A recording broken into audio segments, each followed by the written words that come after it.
and I, brother and sister, the children of the god king Amenhotep, became husband and wife, and a son, Merab, was born to us.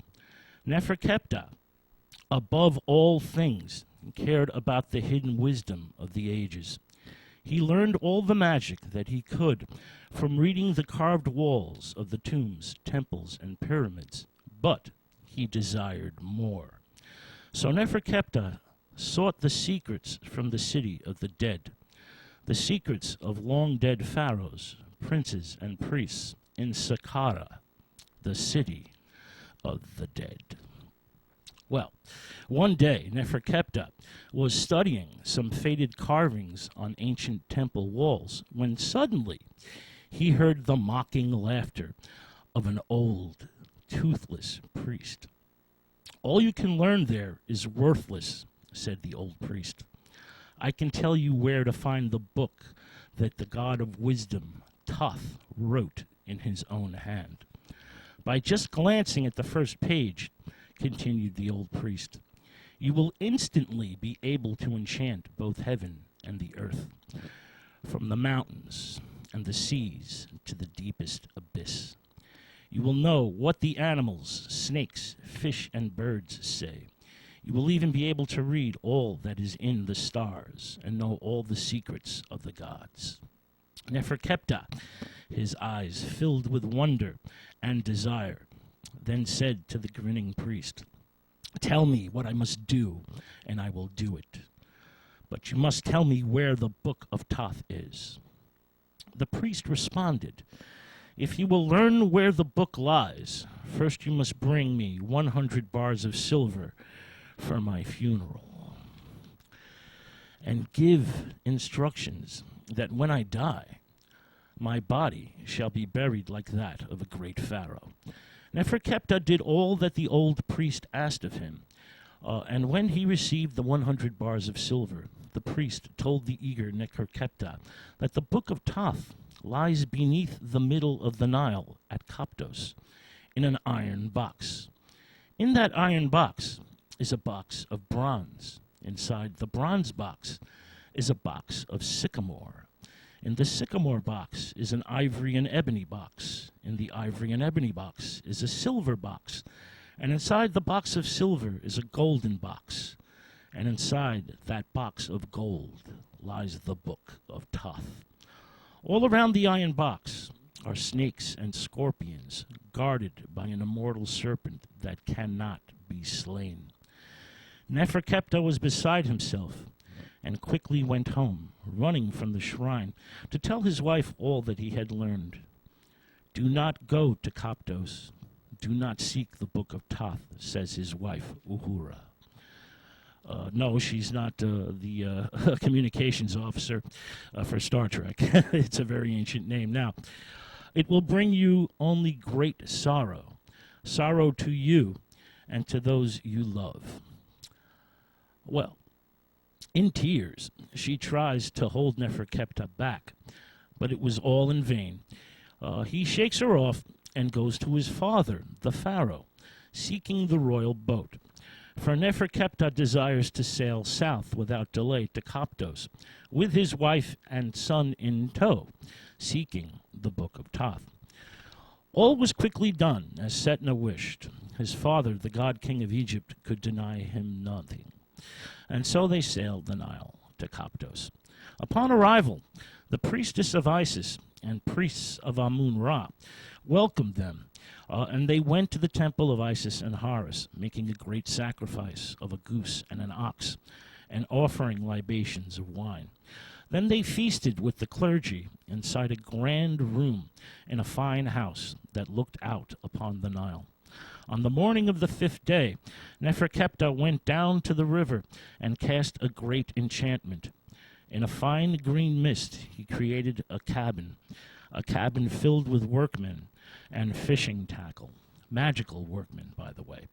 He cast another spell and breathed life into the workmen and placed the magic cabin into the Nile.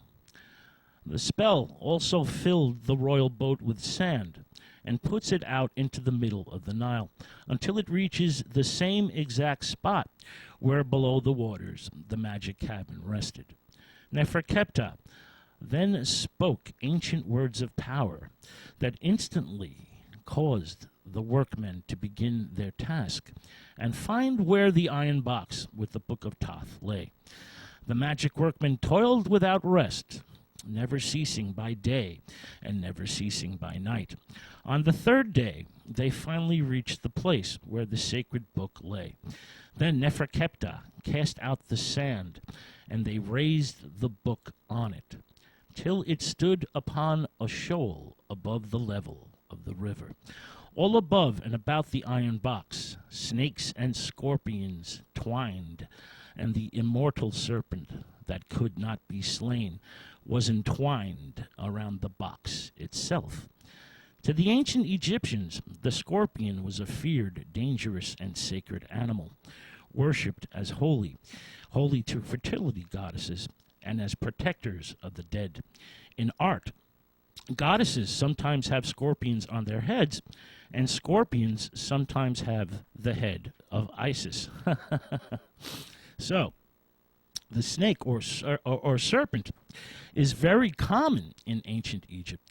Its hieroglyphic symbol corresponds to the letter Z and is a representation of the snake's movement. The cobra, or hooded snake, is phonetically equivalent to the letter F. Both snake picture words represent primal cosmic forces, and the names of the goddesses was determined by the sign of the snake. The slithering serpent had an important and diverse role, and several serpent deities presided over the growth of plants and crops, for example. Fate and destiny was also sometimes worshipped in the form of a snake. The serpent biting its own tail, the Ouroboros, symbolic of infinity and eternity, first appears in ancient Egypt, and the Urius serpent, linked to the Eye of Ra and the goddess who has many names, i.e. Isis, also comes from the land of the Nile. Now, back to our sacred story. Now, eyeing the slew of deadly snakes and scorpions, Neferkeptah cries out a loud and terrible shout, and the snakes and scorpions become still, and none can move. Still, but not silent. Their slithering sounds still fill Neferkeptah's ears as he walks unharmed among the sacred animals until he comes to where the serpent that cannot be slain, that cannot die, was coiled around the iron box. The serpent, reels itself up for battle, since it knows that no magic spell or enchantment can work on it. Neferkeptah draws his sword, forged from a mixture of silver and iron, and rushes upon it, and with a single blow smites off its head. But instantly, the serpent's head and body fuses itself back together. The sacred animal is whole again and ready to resume the fight. Neferkeptah once more slices off its slithering head and throws it far away into the Nile River. But instantly the snake's head, returns to its body and is joined together at the neck. And the snake that cannot die is ready for the next round. Once more, Neferkeptah struck off its head. But this time, before the head and body could come back together, Neferkeptah puts sand on each part. And the sand between them does not let, the snake fuse itself back together. The immortal serpent was now helpless and in two sections, two parts. Neferkeptah goes to where the iron box lays. The snakes and scorpions are paralyzed and can only watch him. The head of the immortal serpent also watches him, its eyes following his every step. He opens the iron box and finds it in a box of bronze, which is in a box of ebony and ivory, and inside that, a box of silver, and finally, a box of gold. And when he opens the golden box, he finds within it the book of Thoth. With that thought, at this cliffhanger moment, we're going to take a musical break. Neferkepta has found the sacred book. What will happen when he opens it up and reads from its pages? Will it bring divine wisdom and knowledge, or only sorrow and death? Find out in the next exciting chapter of the book of Thoth. But first, some more music. This is Elvis Costello with a song called Every Day I Write the Book. Stay with us. This is God Rock Radio.